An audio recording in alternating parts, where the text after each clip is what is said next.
Preview.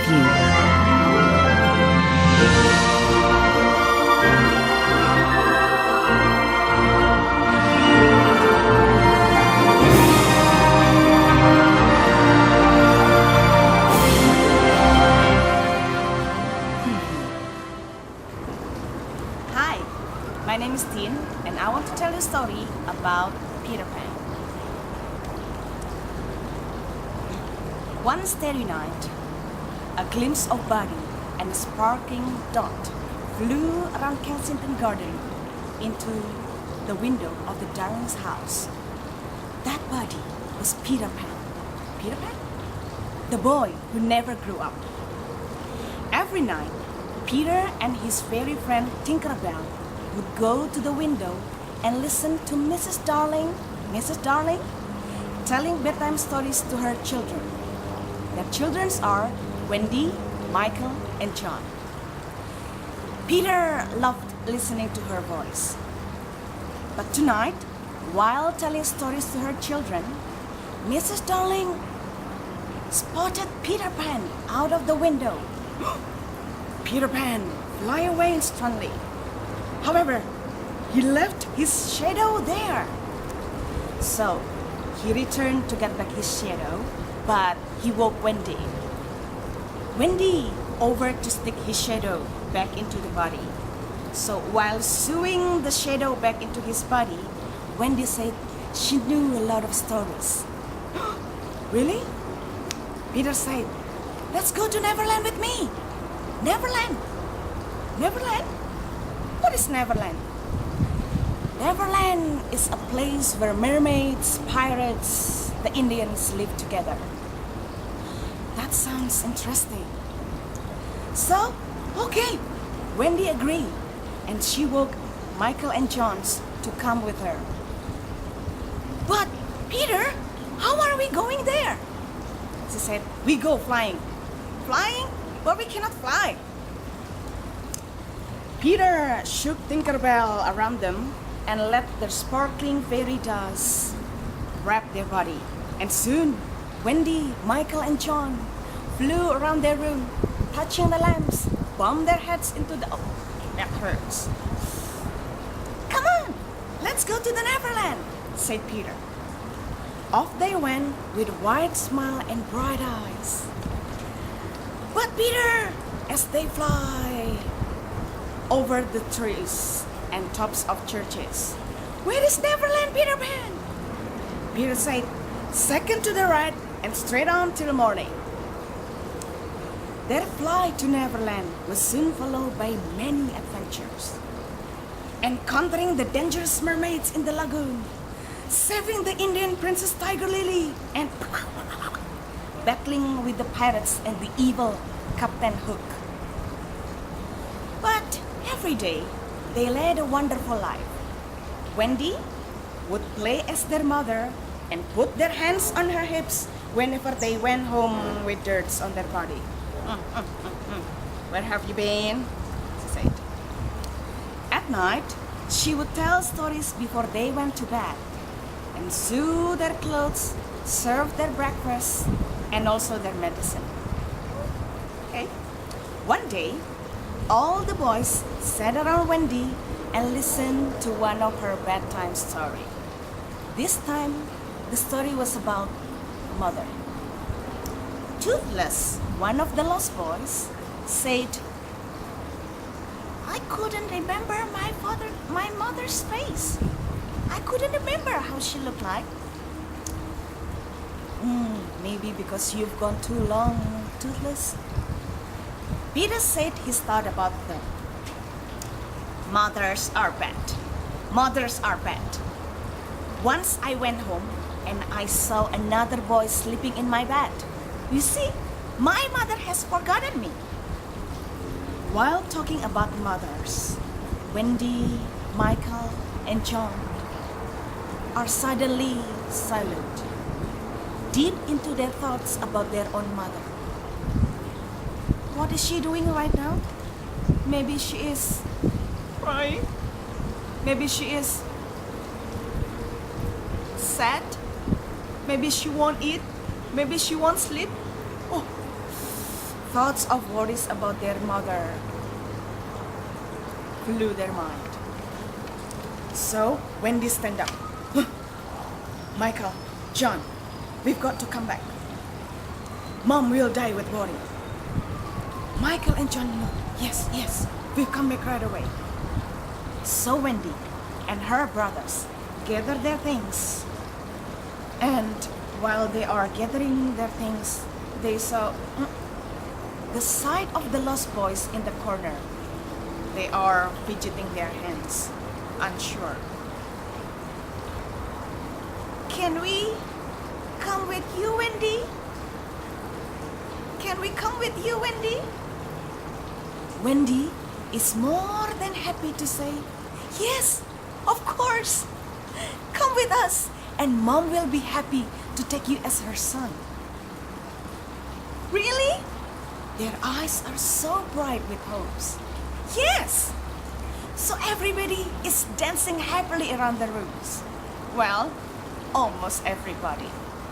Peter, he looked angry that his friends were leaving him and leaving Neverland. So he stumped out of his room and went to bed. Wendy told him, hope to get him with her. Come on, Peter. Come with us. Come with us, Peter. Peter said, no, I don't want to. I don't want to. Peter's answer come again and again. So the news got to be told. Wendy came back to the lost boys and her brothers. Peter isn't going. They look at each other uneasily because that means goodbye, Peter. Wendy comes to Peter for one last time, but he's already asleep. So she puts the medicine that she made for him, said her goodbye, and left.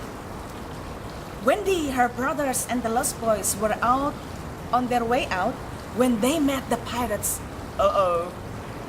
The pirates see Wendy and the lost boys and knock them down easily. Captain Hook came down through the hole into the room where Peter was sleeping. While he was there, he saw Peter sleeping and stunned. The way Peter slept, with his mouth open and his hand hung loosely, make the pirates out. But his wicked brain come back easily and snap him out of his daze. On his way out, he saw the medicine that Wendy made for Peter and took out the tiny bottle out of his pocket, poured the poison into the water, and left.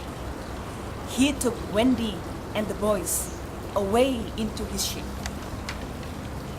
Peter woke up and Tinkerbell told him about Wendy and the lost boys. So, really? Oh, okay. Peter is about to go when he saw the medicine that Wendy put for him. Oh, Mama Wendy left this? I'll be a nice kid and make and drink this medicine so she would be happy. But Tinkerbell, who knew that the drink in fairies and clapped their hands, I'll be saved. So Peter, in desperate hope for her dear friends, looked around for children and asked, do you believe in fairies? If you believe, clap your hands. Let's think alive. Do you believe in fairies? Do you believe in fairies? Do you believe in fairies? Tinkerbell springs back to life, and soon they went to save Wendy and the boys. So, this is a battle between Captain Hook and Peter Pan. Peter cornered him to the edge of the ship, and Hook loses his balance and fell down, down, and down into the crocodile's mouth. Hooray! Peter and her friends danced around in happiness. Soon, Peter took control of the ship and sailed back to London. Peter doesn't want his friend to leave him. So he's thinking.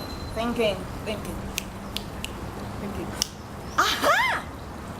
If I came before them and closed down the window, they would think their mothers already forgot him. So they can come back with me and live with me with Neverland. Okay. Good idea, Peter. So he flew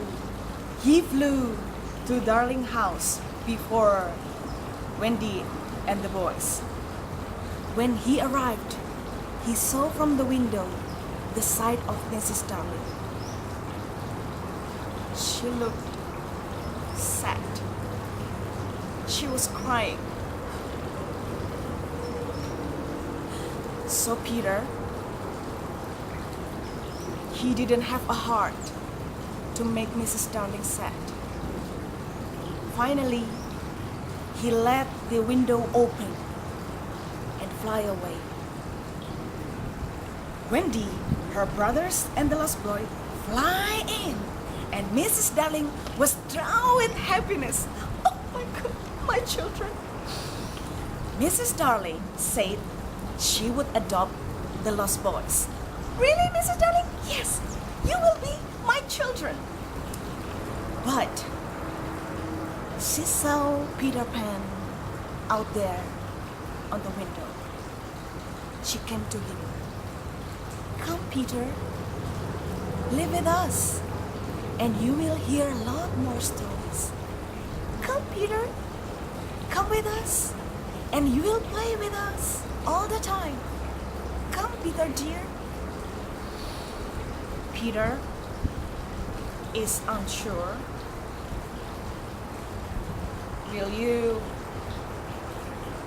send me to school? Yes, of course.